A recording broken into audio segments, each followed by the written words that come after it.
recognized symbol of excellence for your entertainment.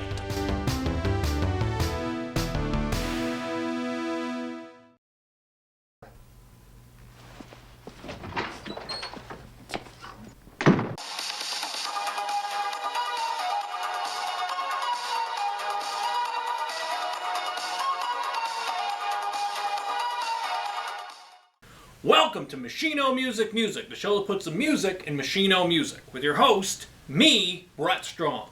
Today on Machino Music, it's first and last albums. We'll be talking about a band's first album and their last album and comparing the two. It'll make more sense once we get going.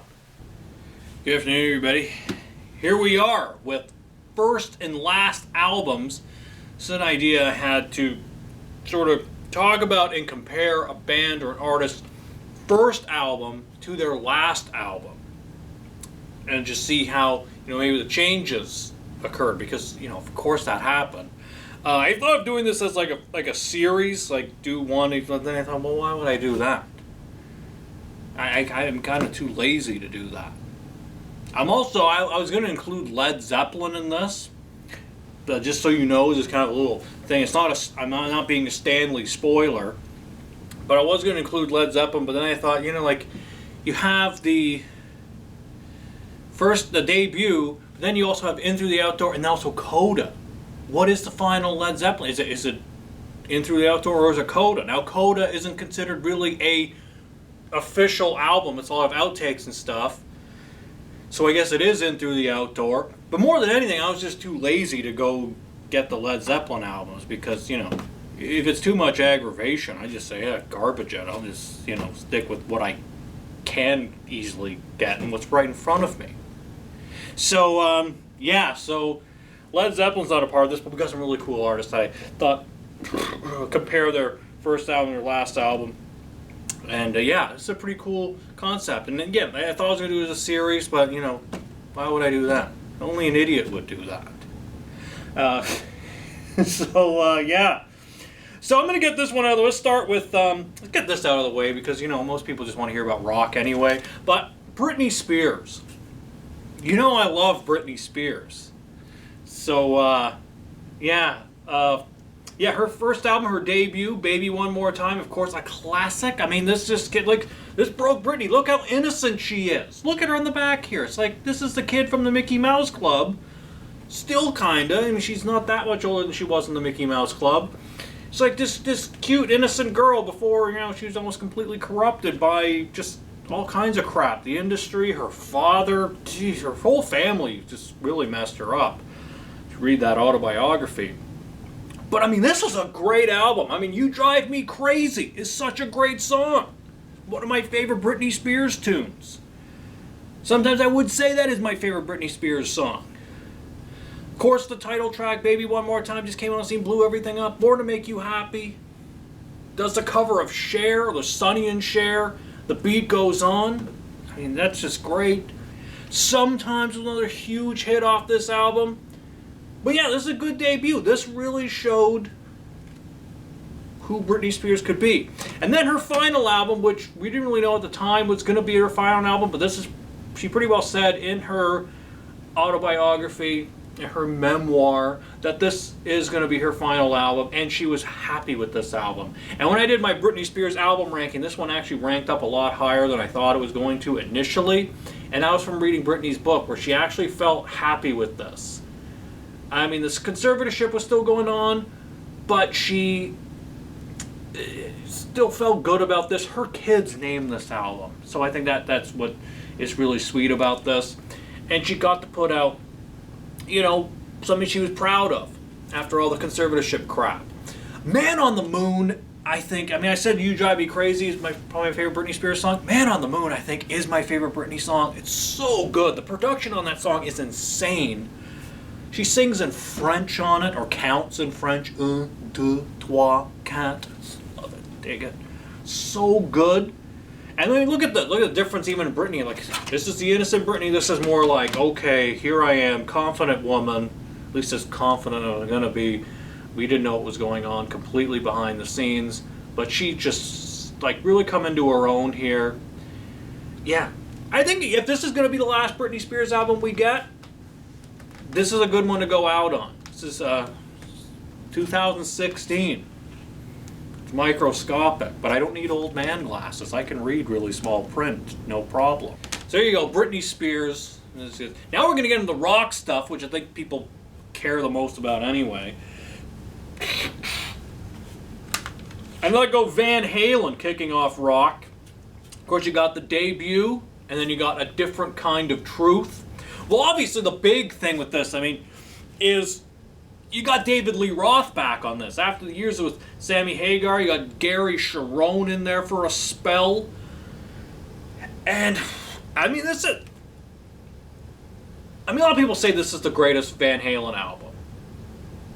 And I can't disagree, although I think sometimes, even with a band as mighty as Van Halen, saying that their first album is the best thing they've ever done, it's just like, what, they never got better? Now, I should point out, though, that we're not, like, comparing these saying one is better than the other. We're just sort of comparing and see maybe how the artist grew. And in this case, you can definitely see how Van Halen kind of grew. I mean, from this first album. As great as this is, there were parts of this that they kind of never did again. A kind of a vibe they never, like, there's, like, definitely a song like I'm the One. I've said this before I did my Van Halen album ranking. I'm the One is a fantastic song. Love the riff, love everything about it. It's not a very long song, but it has that little bit in the middle, which is like scatting, which is such a David Lee Roth thing. And sometimes, as much as I love David Lee Roth as a frontman, one of the greatest frontmen of all time, great songwriter, sometimes the whole showy thing would really annoy me. So, you know, I'm there with Eddie Van Halen, who said, like, you know, the stuff that annoyed him about David Lee Roth annoys me as a fan, as a listener, about David Lee Roth. So, I kind of feel the same way about that one. You know, I'm the One, it's just kind of that scatting part in the middle, just, like, I don't know. It's fun for what it is. It's not a very long song. It's a very short part of it. And it's amazing they actually managed to fit that in. So it's really cool, but if we had too much of that, as we did kind of in the subsequent Van Halen albums, then yeah. And Ice Cream Man's another one. Can't stand Ice Cream Man. And we get a kind of a reprise of it on Different Kind of Truth with Stay Frosty. Love the guitar playing on Ice Cream Man. Love the guitar playing on Stay Frosty. But it's just the whole David Lee Roth, hey, come around, it's 7 o'clock, whatever. Oh, God, I hate that. But, but I love the music on it, love the playing. But yeah, this is just a big debut. And also, you got a cover tune on here. You don't have a cover tune on A Different Kind of Truth. And A Different Kind of Truth was a big deal because there's a lot of leftover stuff from this album. And I think from Van Halen 2 as well. But mainly it's a lot of leftovers, a lot of their sort of club tracks that they're doing on A Different Kind of Truth. I mean, She's the Woman is so fantastic. If that had kicked off the album and just completely leave off Tattoo, like I don't know where the hell that came from. That was released as a single and everyone was like, what the hell is this? David Lee Roth come back to the band, this is what we got? Like, it was just, terrible. So bad. But yeah, but She's the Woman should have kicked it off because that's a fantastic song. And just about everything else on this is great, save for Tattoo. But it's the opening track, so you can usually just sort of skip over it and just go on with the rest of the album. But I mean, if this is going to be their final album, as it's obviously going to be, because, you know, no more Eddie Van Halen, it's just, this is it. I mean, the best we're going to get is probably a tribute Van Halen album with this. Sammy Hagar's got Joe Satriani and Michael Anthony's got, I forget who's playing the drums with them actually. But Alex Van Halen, I don't know, he might come out of retirement. You got Wolfgang Van Halen, Eddie's son, out there doing, but he's doing his own thing. But as far as like actual Van Halen, we got it. We got a Van Halen album. Doesn't have Michael Anthony on it, so it's not the actual original group, but it is cool that Wolfgang is playing on here. We're just like, you know, of course he's doing his own thing, but he's also got, you know, he got to be on a Van Halen album. So more Van Halens the better is what I say about that. So cool difference between those. How about ZZ Top? ZZ Top's first album and ZZ Top La Futura.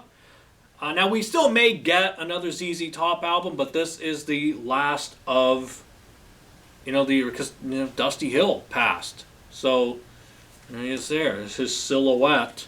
And there he is here without a beard. And then you have Billy Gibbons looking like a clockmaker. But, yeah, that's a big difference here, is the look of ZZ Top. This is a great debut. But ZZ Top are still kind of figuring it out.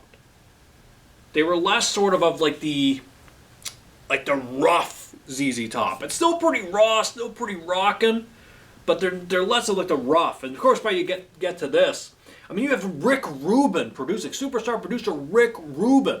A lot of people have a problem sometimes with his producing. I thought he produced a pretty heavy record. He kind of took what made ZZ Top great, like the 70s ZZ Top, and sort of infused some of the 80s and maybe like a later 90s sound.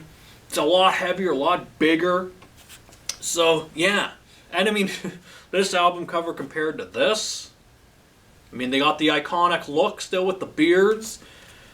And there they are inside there. The iconic look with the beards and Frank Beard with just a mustache. I mean, this is a great debut. And this is a great final album. And, we could get another ZZ Top album. But this is the last one with the original lineup with Dusty Hill. So, there you go. Thought I'd include ZZ Top. Okay, how about the Ramones? The debut and Adios Amigos. Now, this is considered one of the all-time greatest debuts of all time. One of the greatest debut albums. I mean, what an album to put a band on the map. So good. And this is a very different album. I mean, this truly was. This was a band actually saying, Adios Amigos, we're gone, we're done. And here they are in the back, like, they're in a firing squad. It's all over. They're going right out. They're just, okay, we're getting shot here, people. We're dead. We're done. And, pretty well that is what happened to Ramones. I mean, all the original members are dead. Marky's still out there. CJ, who appears on this album, he's still getting it done. Currently with Me First and the Gimme Gimmes, which is really cool. That was a big spit I just did right there. Yeah. But I think this is kind of a very reflective final album. I mean, I Don't Want to Grow Up is a great song for the Ramones to do for their final record, a Tom Waits cover. And it's just perfect. Like, it just so totally works. Born to Die in Berlin, a total Dee Dee song. Dee Dee Ramone was still contributing songs. Of course, he contributed that one to the final. Like, Born to Die in Berlin, it's just like, wow, that's your final song. There you go. Got a Lot to Say, which is just like, that's all it is. Got a lot to say, that's what he keeps saying. Got a lot to say. Got a lot to say, and all you got to say is, got a lot to say. Sounds confusing, but that's how the song goes. It's really funny. But yeah, you got a pretty good final album here. And I think, hard to, again, we're not comparing these and saying one's better than the other, but just sort of an interesting contrast. It's like, this is where it started, this is where it ends. And I think this one especially is like a statement of like, we're done. So really cool, Ramones, Adios Amigos. All right, staying on the CBGB kick, we got the Blondie debut album and their most recent album, possibly their last, Pollinator. Now, why I say Pollinator is probably going to be their last. I mean, even though Blondie's still out there, they're still touring. Debbie Harry still sounds great. They're out. So she's still getting it done. And some of the original members, Chris Stein's still there. I believe Clem Burke is still there. So, you got some of the core members still there. And they sound great, but I still think this is probably going to be the last Blondie album that we get. And this debut is a great debut. I've been listening to it a lot recently. And, it's never really been my favorite Blondie album, but it has a lot of songs that I just really, really love. Ex-Offender, such a great opening song, classic. I love that. Little Girl Lies is fun. In the Flesh, of course, was their kind of ballady kind of song, and Debbie sounds beautiful on it. Yeah. Still got that punk feel, even though it's like a ballad.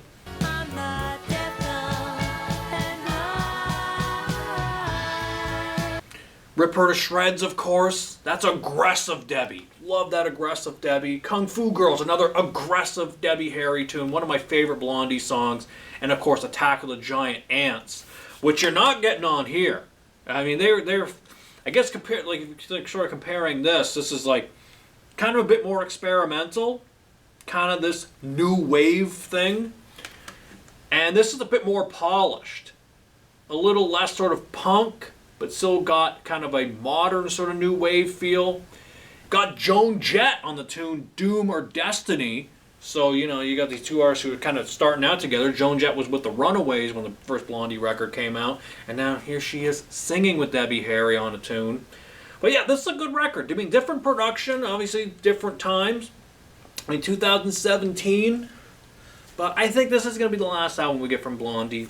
Very likely. But I think, you know, from here to here, still pretty solid albums. All right, here's an interesting one. David Bowie, the first album, and his final album, Black Star. I mean, whoa. David Bowie's a guy constantly changing. I mean, this debut, you would never think that this guy, even though he was still kind of odd, but you would never think, look at this guy. He almost feels like a folk singer on here. And a lot of these tunes are kind of a little bit more folky. They're still kind of weird, like Sell Me a Coat. It's kind of a really odd song. Please, Mr. Gravedigger. That's kind of getting into the, you know, what we know of David Bowie. Come and Buy My Toys, another tune that's kind of like, okay, kind of sounds like what we get from David Bowie. And then you get to this. It's almost like he must have known this was going to be his final album. Like he didn't reveal his diagnosis that he had cancer the whole time. You wouldn't even know. He looked fantastic. I mean, that last known photo of David Bowie, and then he like dies like pretty well like next day after this photo's released. Insane. He looked fantastic. He looked unbelievable. But yeah, he knew that this was going to be his last record. And that Lazarus music video, where he's on his deathbed, God, does that stick with you or what? Look up here, I'm in heaven.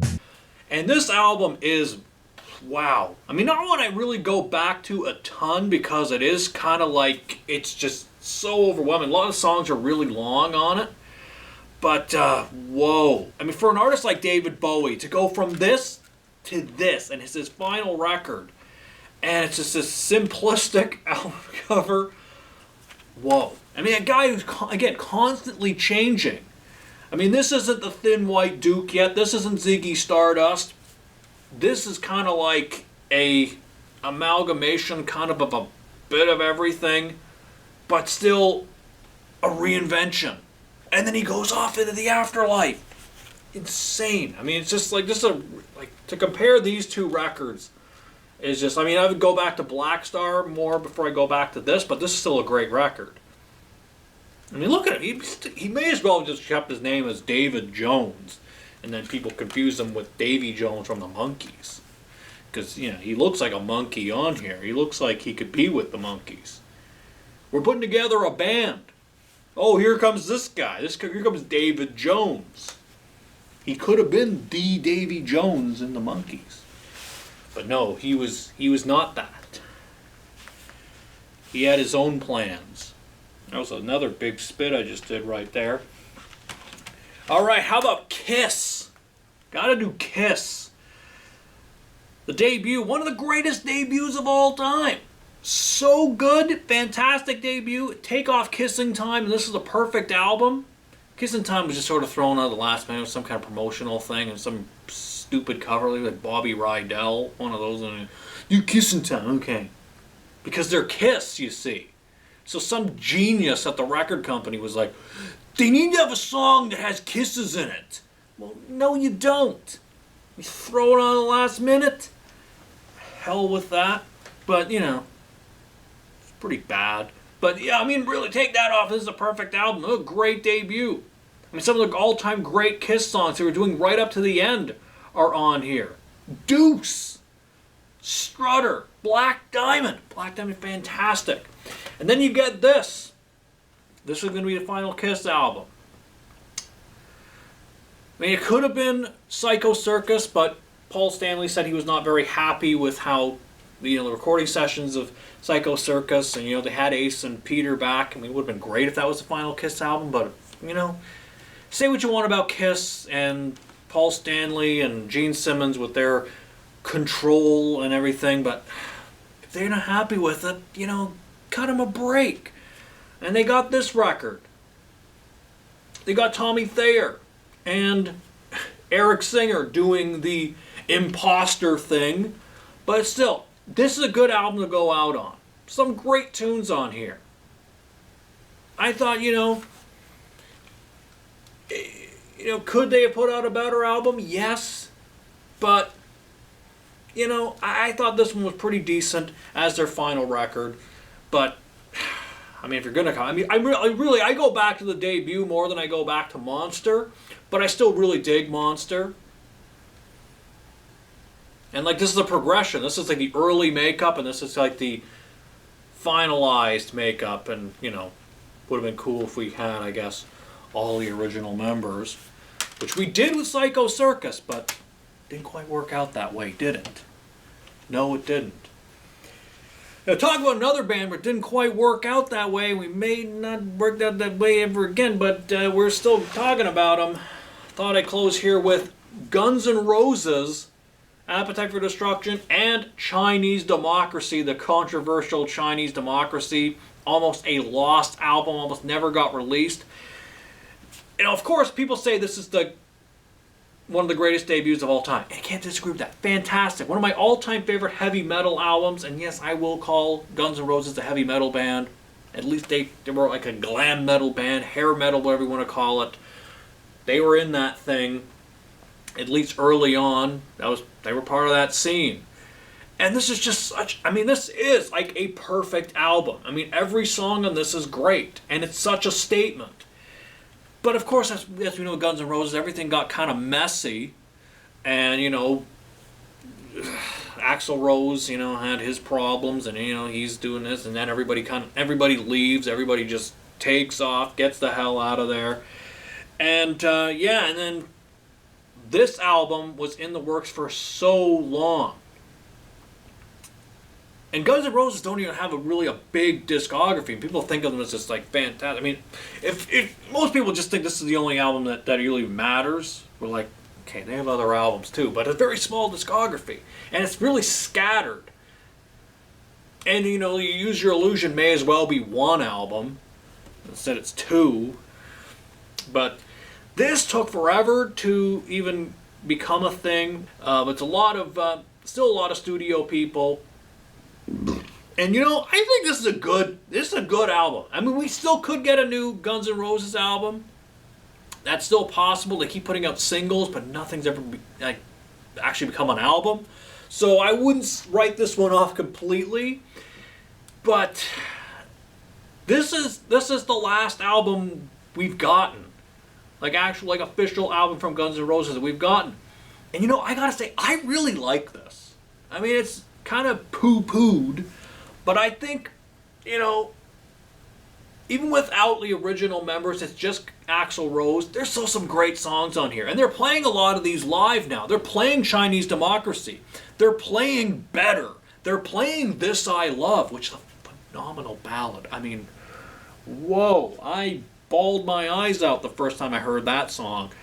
Man, that guitar solo, and Slash now playing that guitar solo, fantastic. Robin Fink, I believe, was the player on this album. Phenomenal guitar solo. Now Slash, you hear Slash play. Oh, wow, so much emotions going on there. Riyadh and the Bedouins, a really cool tune. There's a lot of stuff on here that sounds like classic Guns N' Roses. Better is one of my all-time favorite Guns N' Roses songs. Fantastic. If you've never heard that song, kind of a bit of the I guess that sort of like dated sort of early 2000s metal sound, which maybe dates this. But oh man, Better is so good. And actually, I heard that wrestler Kevin Owens, back when he was Kevin Steen, used to come out to that as his theme song, his entrance music. That's fantastic. I would have loved to have seen that. Whoa, can't even imagine like hearing a song like that, a wrestler coming in. Oh, so awesome. Oh, yeah. But yeah, I really like this album. I really like Chinese Democracy. I mean, it doesn't compare to Appetite for Destruction, but, you know, this is the last Guns N' Roses we ever get. I mean, there's still some great stuff on here. Is it Guns N' Roses? No, it's not. But it's still got the Guns N' Roses name. Say what you want about it. It's a great album. So there you go. Me just sort of rambling on and sharing my thoughts on some first and last albums, concept I've wanted to do for a while. So some interesting stuff here. Some interesting contrasts, different members, different sounds, different looks, different whatever. That, you know, it's just kind of fun to compare first and last albums and see where the band grew. So yeah, this is a fun concept to do, and I hope you enjoyed this. That's it for this week. Until we meet again, this is Brett Strong saying good journey.